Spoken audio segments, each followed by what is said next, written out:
Establishment سے براہ راست مذاکرات خوش آئند ہیں. ہم نے اپنا سارا معاملہ آرمی چیف کے سامنے رکھ دیا. بیرسٹر گوہر کا اڈیالہ جیل کے باہر میڈیا سے گفتگو میں دعویٰ. کہتے ہیں میری آرمی چیف سے ملاقات ہوئی.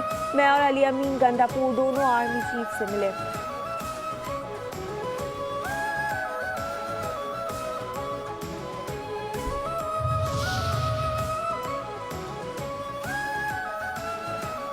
حکومت اور پی ٹی آئی کے درمیان مذاکراتی کمیٹیوں کا تیسرا دور. اپوزیشن نے تحریری مطالبات پیش کر دیے. سینیٹر عرفان صدیقی کہتے ہیں اپوزیشن نے تحریری مطالبات پیش کیے. بانی سے آزادانہ ماحول میں ملاقات کا مطالبہ کیا گیا.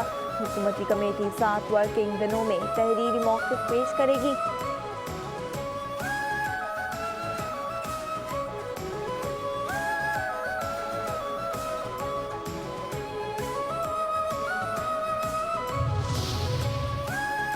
تحریک انصاف نے 3 صفحات پر مشتمل چارٹر آف ڈیمانڈ پیش کر دیا. پی ٹی آئی کے وفاقی حکومت سے 2 کمیشن آف انکوائریز تشکیل دینے کا مطالبہ. پہلا کمیشن 9 مئی کے واقعات اور بانی پی ٹی آئی کی گرفتاری کی قانونی حیثیت کی تحقیقات کرے. دوسرا کمیشن 24 سے 27 نومبر تک کے واقعات کی تحقیقات کرے. اسلام آباد میں مظاہرین پر براہ راست فائرنگ کی تحقیقات اور زخمی اور جاں بحق ہونے والوں کی تعداد بھی بتانے کا مطالبہ. اپوزیشن مینڈیٹ واپسی کے مطالبے سے دستبردار ہو گئے. ملٹری کورٹ سے 9 مئی کیسز کے فیصلے آ چکے. وزیر اعظم کے سیاسی مشیر رانا ثناءاللہ اور سینیٹر عرفان صدیقی کی پریس کانفرنس. کہتے ہیں مطالبات ہمیں دینے سے قبل میڈیا پر جاری کیے گئے مطالبات کا مؤثر جواب تیار کر کے پیش کریں گے. ہمارا جواب حتمی جواب ہوگا. اپوزیشن کو جواب دینے کے لیے وزیر اعظم نے کمیٹی تشکیل دی.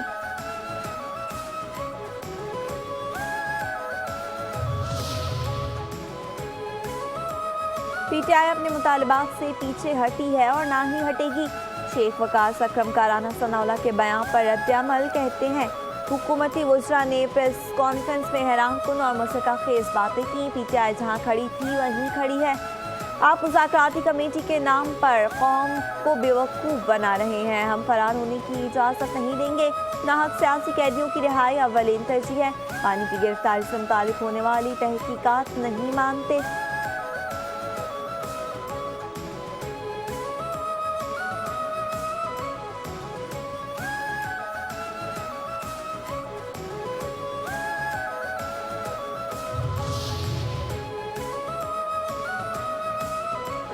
رانا ثناءاللہ نے ایسی چیزیں پیش کی جن کا حقائق سے تعلق نہیں. رانا ثنا کی پریس کانفرنس فرسٹریشن پر مبنی تھی.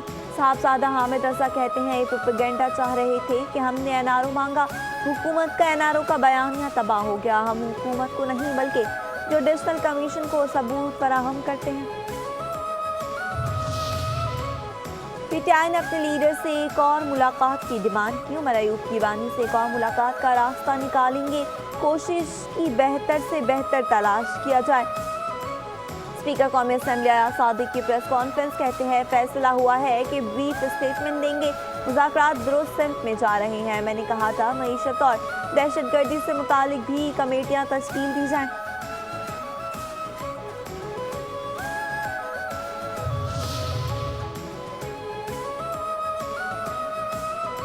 آئین کی دھجیاں اڑائی جا رہی ہیں. پارلیمنٹ کا مذاق اڑایا جا رہا ہے. پی ٹی آئی رہنماؤں کے ہمراہ محمود خان اچکزئی کی میڈیا سے گفتگو. کہتے ہیں موجودہ وقت پاکستان کو بچانے کا ہے.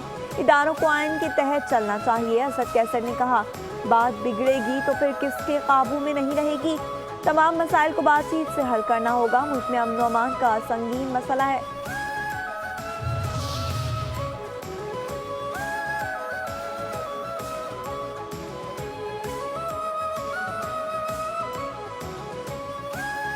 اسپیکر قومی اسمبلی کی مذاکرات کی سربراہی چھوڑنے کی پیشکش. کچھ کمیونیکیشن گیپ تھا. غلط فہمی ہوئی. عمر ایوب کا اسپیکر پر اعتماد کا اظہار. کہتے ہیں آپ ہی چیئرمین رہیں. ہمیں کوئی اعتراض نہیں. کرپشن پر کوئی این آر او نہیں ملے گا. بانی پی ٹی آئی نے جو کیا بھگتنا پڑے گا. وفاقی وزیر اطلاعات و نشریات عطا طارق کی پریس کانفرنس. کہتے ہیں 190 ملین پاؤنڈ ٹیکس پیئر کا پیسہ تھا. پاکستان کی عوام کی امانت تھی. یہ پیسہ حکومت کے پاس آیا. بانی P T I Bushra be be اور فرح گوگی نے ہیر پھیر کی. 190 ملین پاؤنڈ میں بڑا سکینڈل دیکھنے میں نہیں آیا. پی ٹی آئی کو چیلنج ہے مجھ سے اس ایک پوائنٹ پر جواب دے دیں. پاکستان کے ڈیفالٹ کا خطرہ مکمل طور پر ختم ہو گیا۔ پی ٹی آئی کے دور حکومت میں ملک کی تباہی ہوئی، موجودہ حکومت میں ملک دوبارہ ترقی کر رہا ہے۔ آسان کاروبار فائنانس اور آسان کاروبار کارڈ کی افتتاحی تقریب سے وزیر اعلیٰ پنجاب مریم نواز کا خطاب۔ کہتی ہیں کل بجلی کی قیمت میں 11 روپے کی کمی کا اعلان ہوا۔ کسی بھی ملک نے انڈسٹریلائزیشن کے بغیر ترقی نہیں کی۔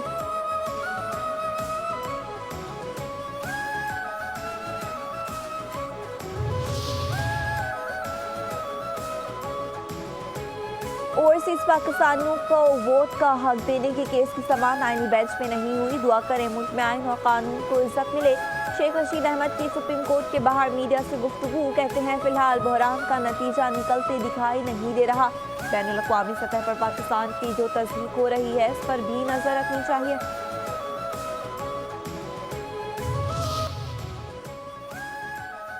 آفیشل سیکرٹ ایکٹ میں ترمیم کا اطلاق نامے کے واقعات پر نہیں ہو سکتا۔ سپریم کورٹ میں فوجی عدالتوں میں سیولینس کے ٹرائل کے خلاف انٹرا کورٹ اپیل پر سماعت کے دوران جسٹس نعیم اختر افغان کے ریمارکس۔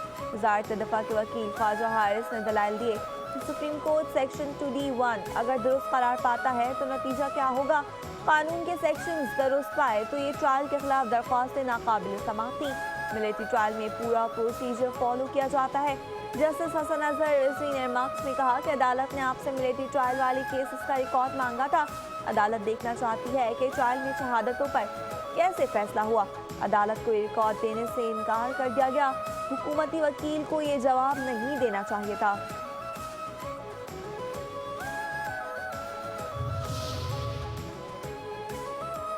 مشیر اتحاد ورسس ایس کرم سے تعلق رکھنے والے وفود کی الگ الگ ملاقاتیں، امن معاہدے کے نفاذ میں حائل رکاوٹوں پر تبادلہ خیال۔ فریقین نے تحفظات سے آگاہ کیا۔ ورسس ایس کی فریقین کے تحفظات دور کرنے کی یقین دہانی، فریقین کی حکومت کو مکمل تعاون کی یقین دہانی، بنکرز کی مسماری سمیت تمام حکومتی فیصلوں پر عمل درآمد کا اعادہ۔ ورسس ایف نے کہا وزیر اعلیٰ کی قیادت میں کے پی حکومت کرم معاملے پر انتہائی سنجیدہ ہے۔ امن کا قیام دونوں فریق اور عوام کے تعاون کے بغیر ممکن نہیں۔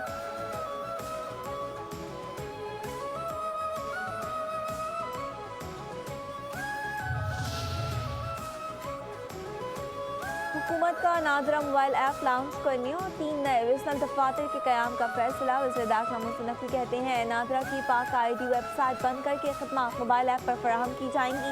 ویب سائٹ استعمال کرنے میں شہریوں اوورسیز پاکستانیوں کو مشکلات پیش آتی تھیں۔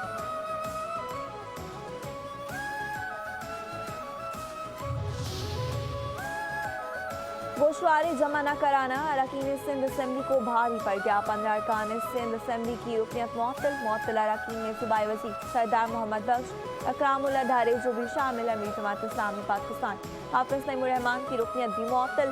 مزید 12 اراکین میں 2 اراکین خواتین کی مخصوص نشستوں پر رکن اسمبلی بنی تھی۔ الیکشن کمیشن نے 15 ارکان سندھ اسمبلی کی معطلی کا نوٹیفیکیشن جاری کر دیا۔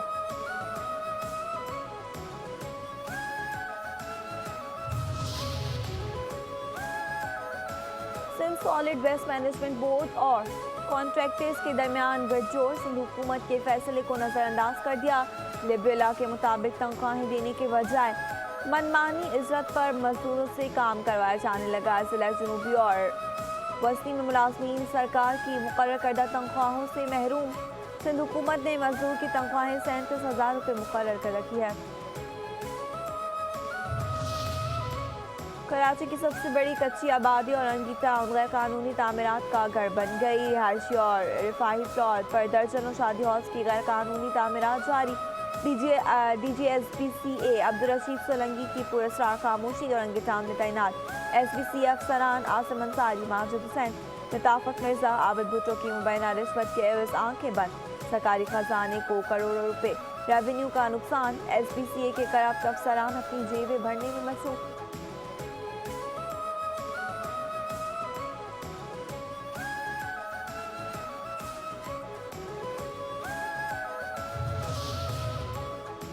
کراچی کے علاقے اورنگی ٹاؤن میں ایس بی سی اے کے جعلی افسران کو عوام نے دھر لیا۔ ملزمان ایس بی سی اے کے نام پر بھتہ وصول کر رہے تھے۔ اورنگی ٹاؤن میونسپل عملے کی مداخلت پر عوام نے جعلی افسران کو ٹاؤن انتظامیہ کے حوالے کیا۔ بعد ازاں ڈسٹرکٹ ویسٹ پولیس نے سندھ بلڈنگ کنٹرول اتھارٹی کے جعلی ملازمین کو گرفتار کیا۔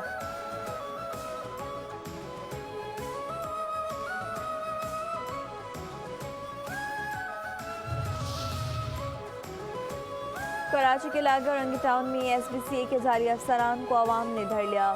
کراچی کے علاقے گارڈن ویسٹ سے لاپتہ 2 بچوں کا سراغ نہ لگایا جا سکا۔ ایس ایس پی سٹی عارف عزیز کی لاپتہ بچوں کے والدین سے ملاقات، اہلیان اور علی رضا کی بازیابی کی کوششوں سے متعلق آگاہ کیا۔ والدین کو ہر ممکن تعاون کی یقین دہانی بھی کرائی۔ کراچی کے علاقے گلشن حدید میں ڈکیتی کی پے در پہ وارداتیں۔ گیس سلینڈر کی دکان میں ڈکیتی کے دوران 3 مسلح ملزمان نقدی اور موبائل فون چھین کر فرار۔ بڑھتی ہوئی وارداتوں پر مکینوں کا پارا ہائی۔ نیشنل ہائی وے پر ٹائر جلا کر احتجاج۔ مظاہرین کا اسٹریٹ کرمنلز کے خلاف فیصلہ کن کارروائیوں کا مطالبہ۔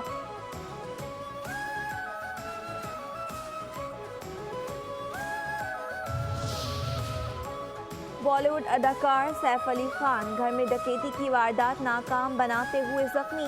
اداکار کی زندگی سرجری کے بعد اب خطرے سے باہر۔ مزاحمت کے دوران ملزمان نے سیف علی خان پر چاقو سے حملہ کیا۔ انہیں 6 زخم آئے جن میں سے 2 کافی گہرے تھے۔ ایک زخم ریڑھ کی ہڈی کے قریب ترین تھا۔ سیف علی خان اس اپارٹمنٹ پر اپنی اہلیہ کرینہ کپور خان اور 2 بچوں کے ساتھ رہائش پذیر ہے۔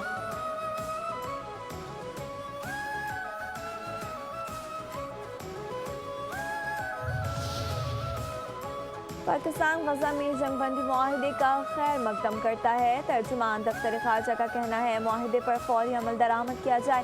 امید ہے عارضی جنگ بندی مستقل جنگ بندی کا پیش خیمہ بنے گی۔ اسرائیل قابض افواج نے فلسطینیوں پر طاقت کا بلا امتیاز استعمال کیا۔ اسرائیل کے توسیع پسندانہ عزائم نے خطے کو عدم استحکام سے دوچار کر دیا۔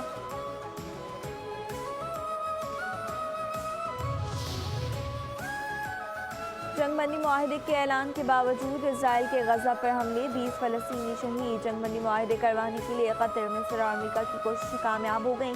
جنگ بندی کا اطلاق 19 جنوری سے ہوگا۔ قطری وزیر اعظم کے مطابق معاہدے کے پہلے مرحلے میں اسرائیلی ارغمانیوں اور فلسطینی قیدیوں کی رہائی ہوگی، بے گھر افراد کی گھروں کو واپسی شامل۔ دوسرے مرحلے میں غزہ کے عوامی مقامات سے اسرائیلی فوج کا انخلاء ہوگا۔ تیسرے مرحلے میں اسرائیلی فورسز کا غزہ سے مکمل انخلاء، غزہ کی تعمیر نو پر کام کیا جائے گا۔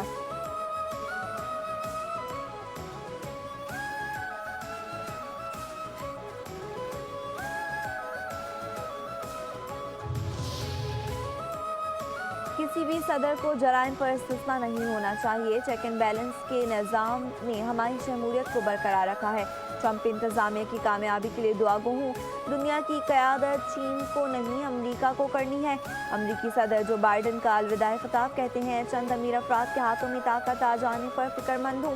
چند لوگوں کے پاس دولت کا جمع ہونا جمہوریت کے لیے خطرہ ہے۔ سوشل میڈیا کو جواب دہ بنانا پڑے گا۔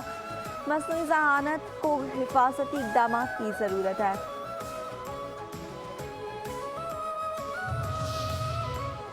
پاکستان کا ویسٹ انڈیز کے خلاف پہلے ٹیسٹ میچ کے لیے پلینگ 11 کا اعلان۔ قومی ٹیم کی قیادت شان مسعود کریں گے۔ بابر اعظم، کامران غلام، سعود شکیل، محمد رضوان، سلمان علی آغا اور ساجد خان ٹیم میں شامل۔ ویسٹ انڈیز کے خلاف میچ میں نعمان علی اور horror thriller film Bone Face کا خصوصی ٹریلر ریلیز۔ فلم کی کہانی چھوٹے سے قصبے کے سمر کیمپ میں ایک نقاب پوش قاتل کی تباہی کی داستان۔ فلم 21 جنوری کو سینما گھروں کی زینت بنے گی۔